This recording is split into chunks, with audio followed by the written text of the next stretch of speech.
Всем привет! Сегодня я хотела бы с вами поговорить о плюсах и минусах евнухов. Казалось бы, какие плюсы? Тут только минусы. Плюсы были и иногда очень весомые, настолько, что сами родители проводили операцию со своими детьми для того, чтобы их ребенок получил все плюшки, которые уготованы евнухам. Но так случалось не всегда. Итак, давайте рассмотрим все плюсы, а потом перейдем к минусам. Первый плюс. Евнухам не так и страшно было в плену. Согласно истории, самым страшным наказанием для пленника было его оскопление. Зная это, персидский царь Артаксеркс III Египта отправил своего преданного евнуха Багоя на подавление восстания, и его, конечно же, взяли в плен. Когда генералы готовили страшное наказание рабу Артаксеркса, то обнаружили, что тот уже был наказан задолго до них. Пока военные решали, что с ним делать, евнуха освободили союзники. Евнухи жили намного дольше. Может, вы удивитесь, но это так. Продолжительность жизни евнухов примерно от 40 до 50 лет. Если провести параллель с рабами их статуса, которые были не оскоплены, то те умирали намного быстрее, так как не выдерживали физического изнеможения со стороны хозяина. В то время это было обычным делом – просто запахать своего раба до смерти. Безграничная власть. Евнухам доверяли не только свои гаремы, но и многие секреты. Султаны часто их допускали до своего трона, так что евнух не сможет его свергнуть, не сможет править, и поэтому тому можно доверять многие секреты. Были частые случаи, что евнухи становились практически великими пашами, которые правили от чужого имени. Также евнухи могли влиять на политику и судьбу империи через самого султана, если тот был недостаточно силен.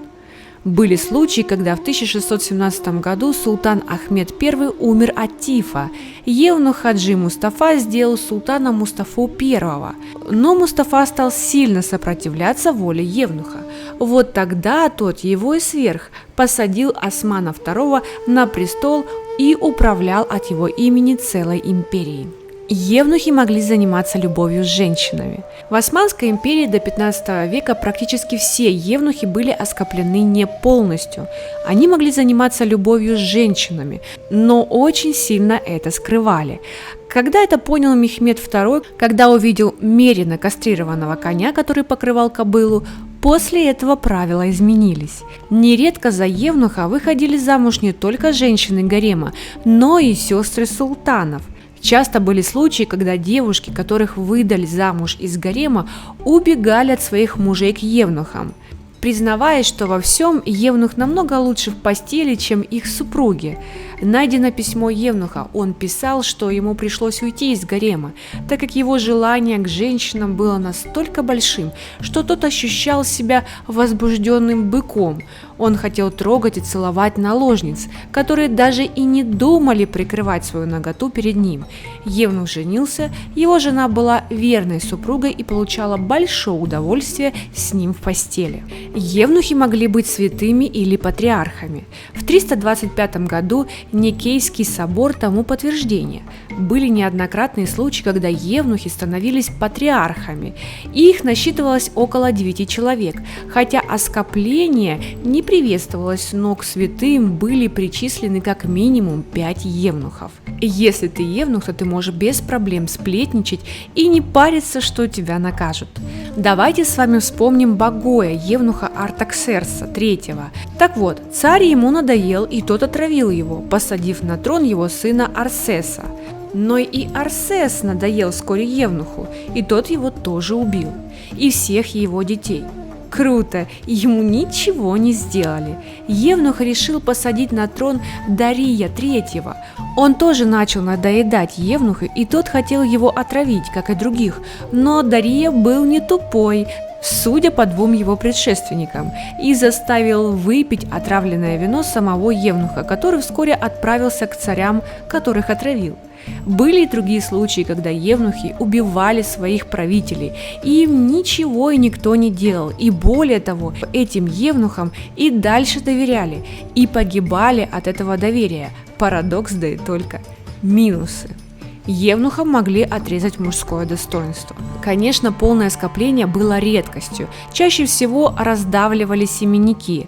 И именно этот способ был распространен, так как он не нуждался в проведении операции. Когда нужна была настоящая операция, то процент выживания был ничтожно мал. Операция по кастрации была очень болезненна. Честно, страшно представить, как все это было ужасно. Я не буду сильно углубляться в этот процесс, так как все подробно описала в этом видео. Переходите по подсказке выше или по ссылке в описании к ролику.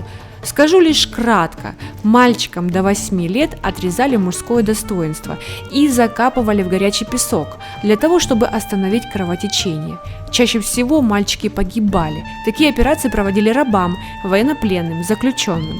Были и такие случаи, когда родители сами отдавали своих детей для таких операций в надежде, что тот сможет потом обеспечить свою родню, если поднимется по карьерной лестнице, в качестве евнуха у султана или царя. Но я бы убила таких родителей. Евнухов не любили в обществе. В основном евнухов избегали, так как от них очень часто пахло мочой от недержания. Это последствия операции. Но это мелочи. Такие люди привыкли к насмешкам и шепотку за спиной. Самым страшным было то, что эти люди не могли по своей вере попасть в рай, так как они были не целые. Многие евнухи хранили свое мужское отрезанное достоинство в коробочках, чтобы в случае смерти уйти целиковыми и попасть в рай. Обычно их считали во всем виноватыми, так как они приносили беды. Если в империи начались смутные времена, значит виноват евнух. Честно говоря, не понимаю, почему все сваливали на этих изувеченных людей. Но факт остается фактом. В Китае их считали тунеядцами и чаще всего высылали на фронт к солдатам. Детские голоса. Многие в то время считали наоборот, что детские голоса хорошо сливались с голосами женщин в гареме. Многие ценили такие голоса в хоре, даже собирали специальные собрания певцов-кастратов, но это все было запрещено в 1878 году. Голоса маленьких мальчиков в образе взрослого мужчины часто не только пугали, но и сильно смущали простых людей.